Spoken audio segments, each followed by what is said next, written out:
Friends hello friends, welcome to your study portal. तो यहाँ पे कुमार रोशन सर के द्वारा होमवर्क सीरीज चलाया जा रहा है, जिसमें जिसमें कि करंट अफेयर्स में परीक्षा मंथन का दिया गया है। मॉडर्न हिस्ट्री में ब्रिटिश ईस्ट इंडिया कंपनी की स्थापना और भारत पर प्रभाव, और पॉलिटी में भारत का संवैधानिक विकास और इंडियन ज्योग्राफी में भारत का पड़ोसी देश, और स्टैटिक जीके में दिया गया भारत का लोक नृत्य, और क्वेश्चन बैंक से दिया गया है सेट 2 का पेज नंबर 56 से लेकर 61 तक क्वेश्चन नंबर 1 से लेकर 24 तक दिया है। तो मैंने इस वीडियो में पूरा ही कंप्लीट किया है, सिर्फ करंट अफेयर को छोड़ के। तो अगर आप लोग चाहें तो हमारे इस वीडियो को पूरा देख के आप लोग भी अपना होमवर्क सीरीज को कंप्लीट कर सकते हैं।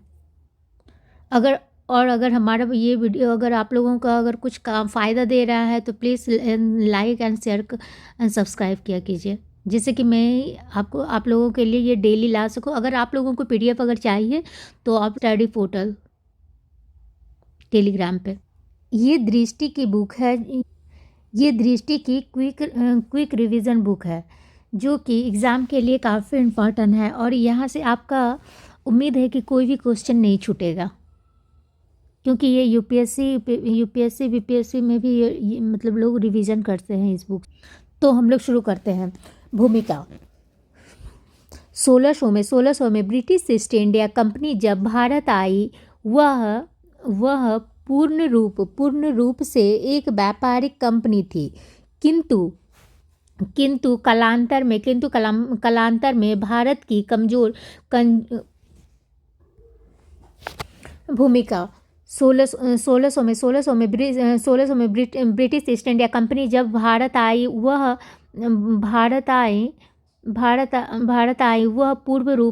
पूर्ण रूप से एक व्यापारिक कंपनी थी, किंतु कालांतर में भारत की कमजोर राजनीतिक स्थिति और व्यापक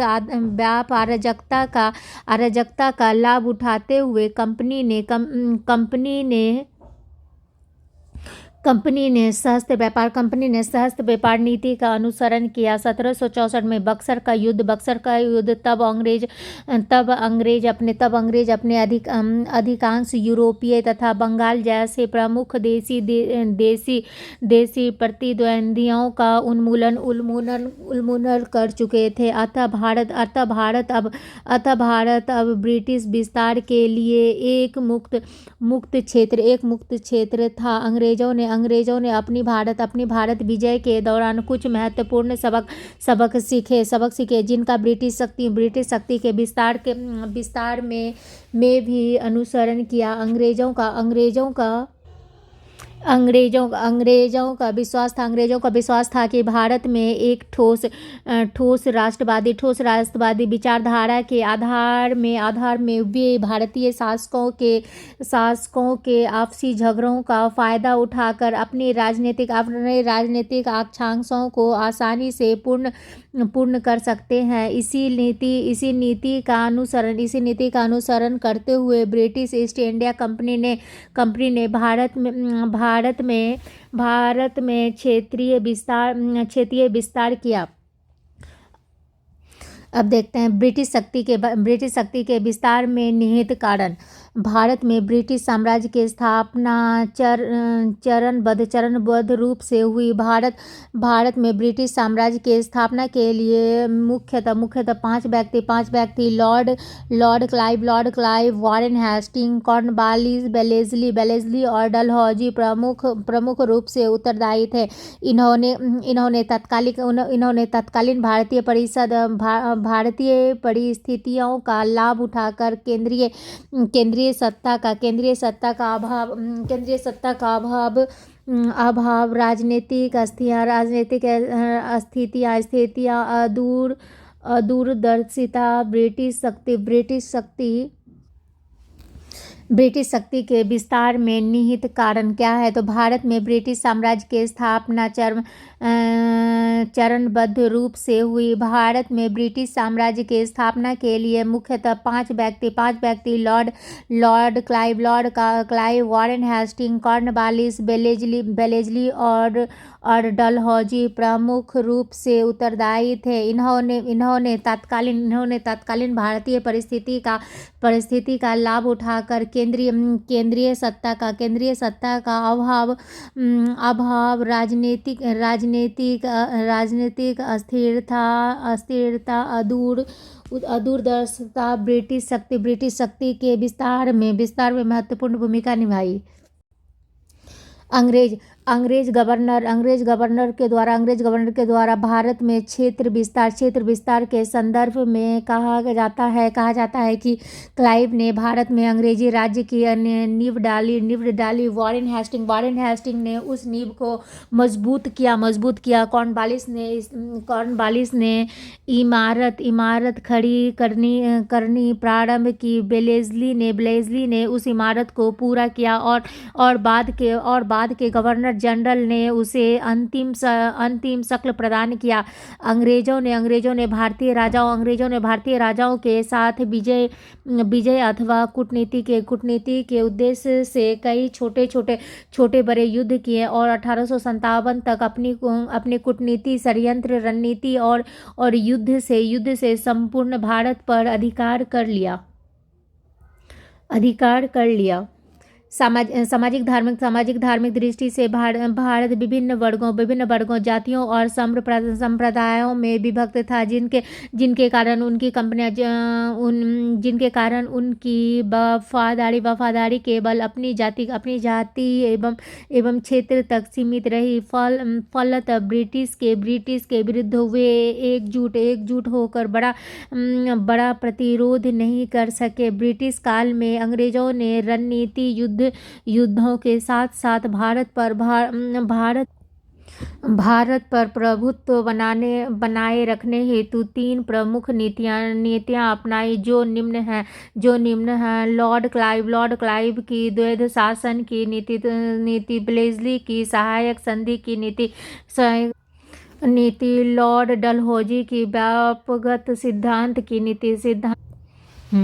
लॉर्ड क्लाइव का द्वैध शासन, प्लासी का युद्ध 23 जून 1757 का परिणाम बंगाल विजय के रूप में सामने आया।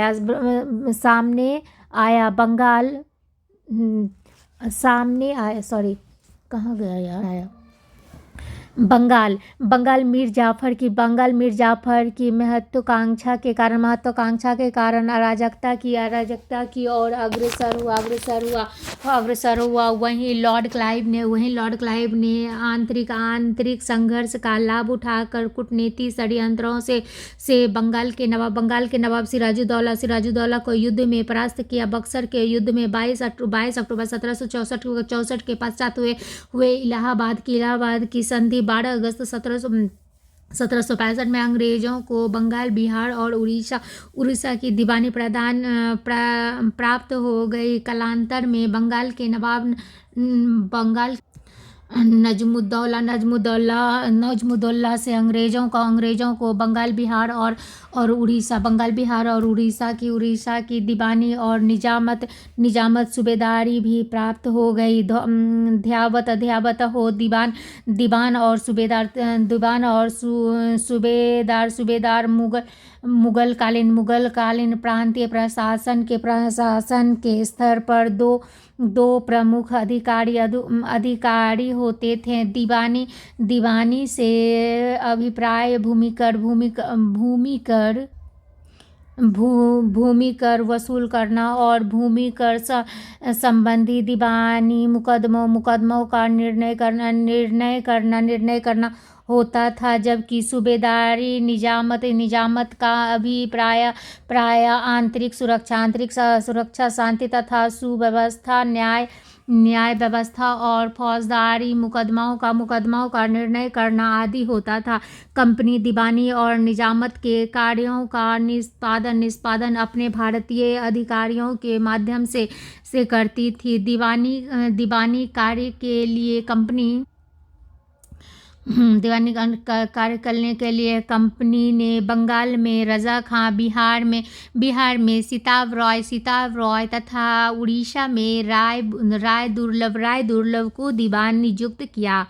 उपरोक्त व्यवस्था के अतिरिक्त बाकी व्यवस्थाएं पूर्ववत ही बनी रही। नवाब के अधिकारी और कर्मचारी प्रशासन में दीवानी कार्यों को छोड़कर शेष समस्त कार्य पूर्वोत्तर ही संपन्न करते रहे। इस प्रकार बंगाल में एक ही समय में दो प्रकार की शासन व्यवस्था चलने लगी। यह एक ऐसी व्यवस्था थी जिसमें अधिकार एवं उत्तरदायित्व दोनों को अलग कर दिया गया। इस प्रकार ब्रिटिश कंपनी बंगाल की वास्तविक शासक थी। हालांकि बंगाल का शासक नवाब ही था और प्रशासन का उत्तरदायित्व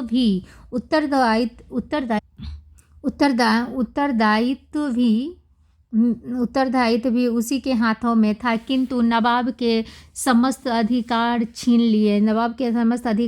लिए गए। वह अब स्वतंत्र शासक नहीं था, अपितु वह कंपनी की अनुकंपा और वार्षिक अनुदान पर निर्भर हो गया। बंगाल में लॉर्ड क्लाइव के द्वारा लागू इस व्यवस्था को ही द्वैध शासन व्यवस्था कहते हैं।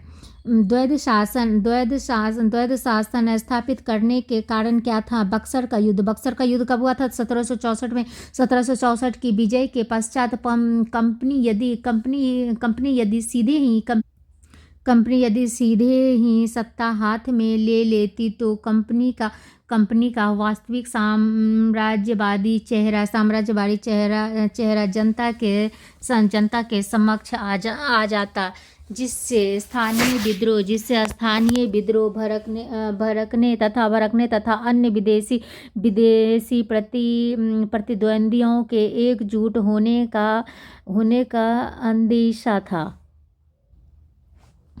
कंपनी को मुगल बादशाह से दीवानी अधिकार तो मिल गए, किंतु अन्य विदेशी कंपनियां उसके इस अधिकारों को चुनौती देते हुए कर टैक्स देने से मना कर सकती थी। कंपनी के पास उस समय इतना पर्याप्त संख्या बल नहीं था कि वह कंपनी के कार्यों के साथ साथ बंगाल की प्रशासनिक व्यवस्था संभाल सके। साथ ही कंपनी के पास जो कर्मचारी और अधिकारीगण थे वे भी स्थानीय रीति रिवाज पर परंपराओं से अनभिज्ञ थे। बोर्ड ऑफ डायरेक्टर उस समय प्रादेशिक नियंत्रण करने की अपेक्षा आधिकारिक आर्थिक लाभ की आकांक्षा रखते थे। सीधे प्रशासनिक उत्तरदायित्व लेने पर आर्थिक लाभ में कमी की भी संभावना थी। इसके अतिरिक्त राजनीतिक सत्ता प्राप्त करने पर उन्हें इंग्लैंड की संसद के हस्तक्षेप का भी भय था। द्वैध शासन से ब्रिटिश कंपनी को लाभ ब्रिटिश कंपनी को प्रशासकीय सुविधा। बंगाल में जिस समय द्वैध शासन स्थापित किया गया उस समय की परिस्थितियों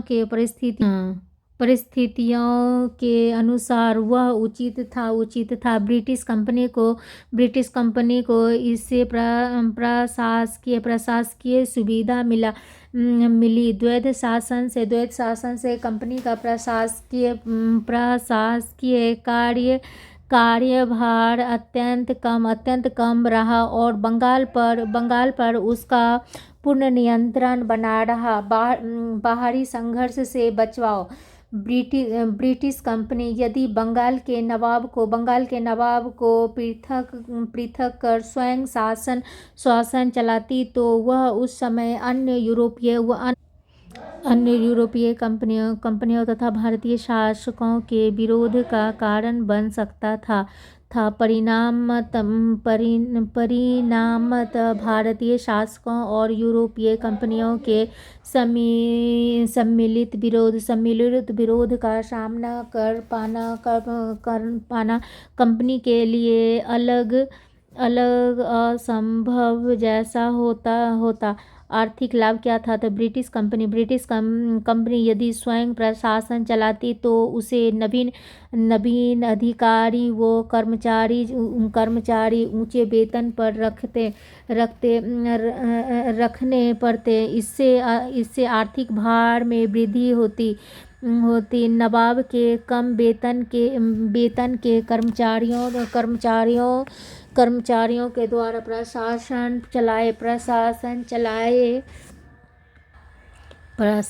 चलाए जाने से और प्रशासन व अन्य व्यय के लिए नवाब को प्रति वर्ष निर्धारित धनराशि देने से ब्रिटिश कंपनी को उल्लेखनीय आर्थिक बचत हुई। द्वैध शासन से बंगाल पर प्रभाव हो गया था। उत्तरदायित्व का अभाव। द्वैध शासन का सबसे गंभीर दोष यह था कि बंगाल में उत्तरदायित्व रहित अधिकार रहित उत्तरदायित्व का दूषित वातावरण बन गया। बंगाल बिहार और उड़ीसा का समस्त भूमि कर नवाब के भारतीय अधिकारियों के द्वारा वसूल कर कंपनी के कोष में जमा किया जाने लगा। सुरक्षा व्यवस्था के लिए सोना कंपनी की होती थी। सेना कंपनी की होती थी, जबकि कंपनी पर प्रशासन का कोई उत्तरदायित्व नहीं था। शासन प्रबंधन नवाब के अधिकारी ही करते थे, किंतु इस व्यवस्था के लिए उसके पास राजकोषीय धन नहीं था। इस प्रकार द्वैध शासन में सत्ता, अधिकार और धन कंपनी के पास थे और समस्त उत्तरदायित्व नवाब पर और आरोपित कर दिए गए थे। शोषण, कुप्रशासन और अराजकता बंगाल का राजकोष और सेना कंपनी के अधिकार में थी, जिसका उन्होंने पूरा रणनीतिक फायदा उठाया, किंतु प्रशासन की और कंपनी ने जरा भी ध्यान नहीं दिया। इससे शांति और न्याय व्यवस्था बिगड़ गई। कंपनी के पास धन, सत्ता और अधिकार थे, किंतु जनता के पास क्या थे? कहाँ गया यार? जनता के प्रति उन्हें सहानुभूति नहीं थी। परिणामतः राज्य में अराजकता का वातावरण बन गया। कृषि का पतन द्वैध शासन के दौरान कृषि व्यवस्था को क्षति पहुंची क्योंकि इस दौरान राजस्व वसूली का कार्य आधिकारिक बोली लगाने वाले व्यक्तियों को ठेके पर दिया जाने लगा।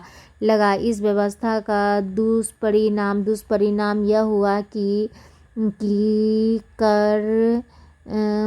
कर भार में वृद्धि हुई और वसूली भी कठोरता पूर्वक की जाने लगी। परिणाम स्वरूप कृषकों का शोषण प्रारंभ हो गया। इस तरह की कृषि अवनति का गंभीर प्रभाव वर्ष 1770 में अकाल के दौरान देखा गया, जब बंगाल में जान माल की व्यापक हानि हुई। उन उद्योग धंधों का पतन, द्वैध शासन का गंभीर प्रभाव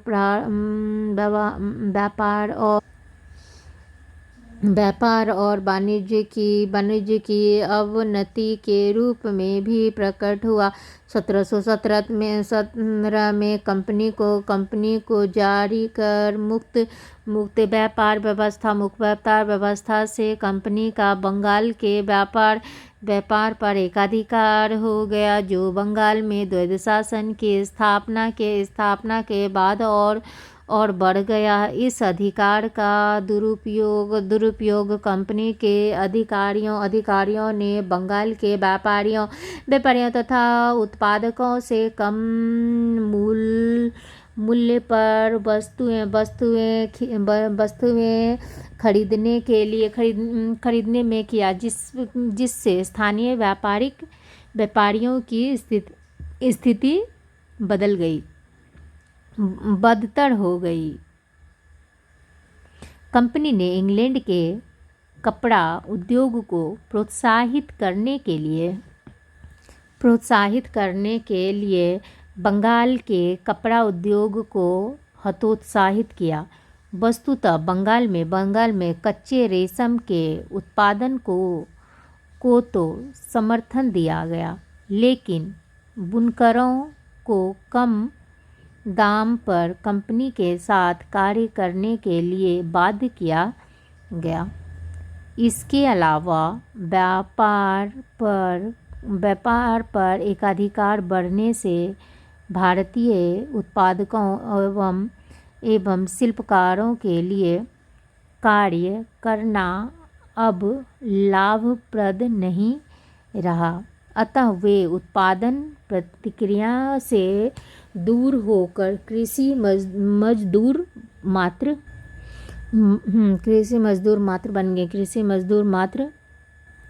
मात्र बनकर रह गए, जिससे कृषि पर अतिरिक्त बोझ बढ़ा। द्वैध शासन की आलोचना करते हुए प्रसिद्ध ब्रिटिश इतिहासकार पर्सिबल स्पेयर ने इसे खुली और निर्लज्जतापूर्ण लूटपाट का युद्ध बताया। 1772 में वॉरेन हेस्टिंग ने द्वैध शासन समाप्त कर दिया। लॉर्ड वेलेस्ली की सहायक संधि लॉर्ड वेलेस्ली ने 1798 में भारत का गवर्नर जनरल बनकर आया। लॉर्ड वेलेस्ली साम्राज्यवादी विचारधारा के अंतर्गत कंपनी को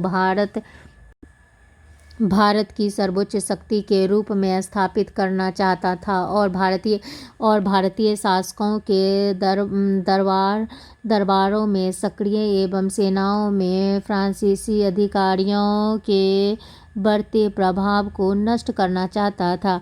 उपरोक्त वर्णित लक्षणों की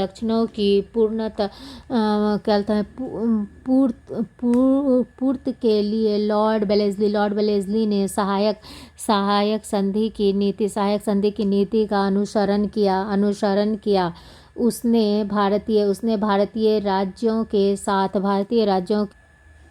सहायक संधि करके कंपनी के राज्य का विस्तार कर फ्रांसीसी प्रभाव को समाप्त किया। स्मरणीय है कि फ्रांसीसी गवर्नर डुप्ले ने सर्वप्रथम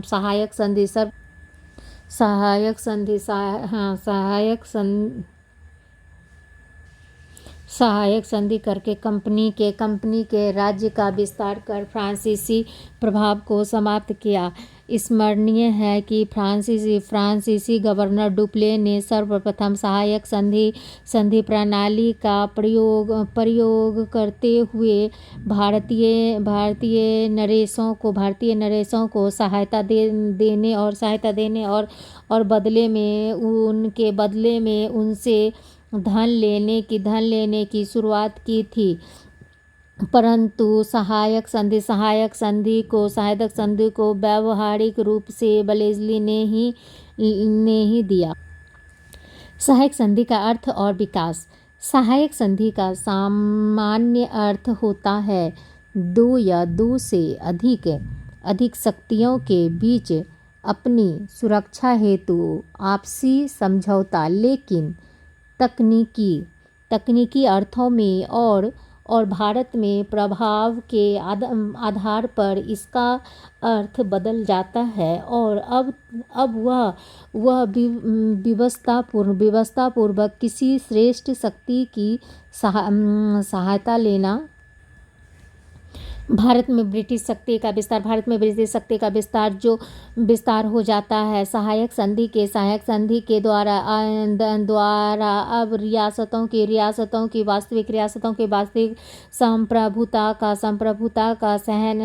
हनन किया जाने लगा है।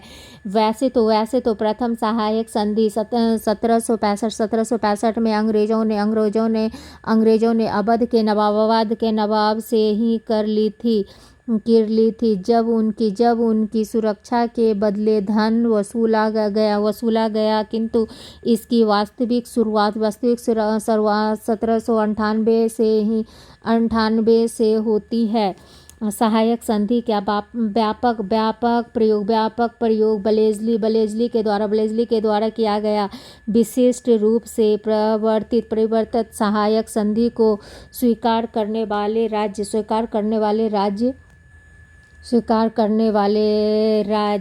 राज्य थे हैदराबाद 1798 में और 1800 में मैसूर 1800 में, इसके बाद मैसूर हो गया 1799 में, तंजौर हो गया अक्टूबर 1799 में, अवध का नवंबर 1801 में हो गया, पेशवा दिसंबर 1802 में हो गया, बरार के भोसले दिसंबर 1803 में, सिंधिया फरवरी 1804 में, जोधपुर जयपुर उसके मच्छेरी बूंदी तथा भरतपुर सहायक संधि की विशेषता क्या है? वह देशी रियासत जो संधि स्वीकार करेगी कंपनी की स्वीकृति के बिना अपने राज्य में शत्रु राज्य के व्यक्ति को शरण या नौकरी नहीं देगी। देशी रियासत कंपनी की अनुमति के बिना किसी अन्य राज्य से युद्ध संधियां या मैत्री नहीं कर सके। देशी रियासतों की रक्षा के लिए कंपनी वहां अपनी सेना रखेगी, जिसका खर्च उस रियासत को ही उठाना पड़ेगा। नगद धनराशि या राज्य का कुछ इलाका सेना के खर्च के लिए कंपनी को सौंपना पड़ेगा।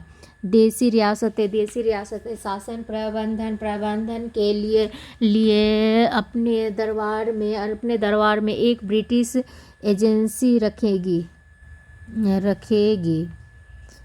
भारतीय नरेशों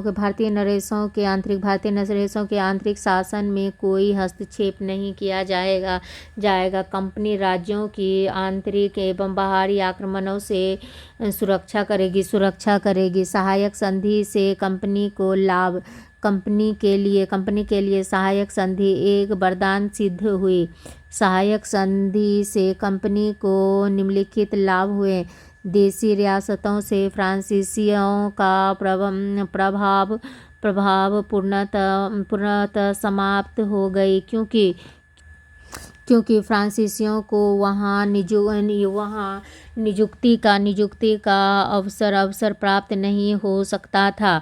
कंपनी का प्रभुत्व भारत में स्थापित हो गया। कंपनी की प्रतिष्ठा एवं शक्ति में वृद्धि हुई। सहायक संधि प्रणाली के अंतर्गत कंपनी को भारतीय राज्यों के खर्चे पर एक विशाल सेना की प्राप्ति हुई।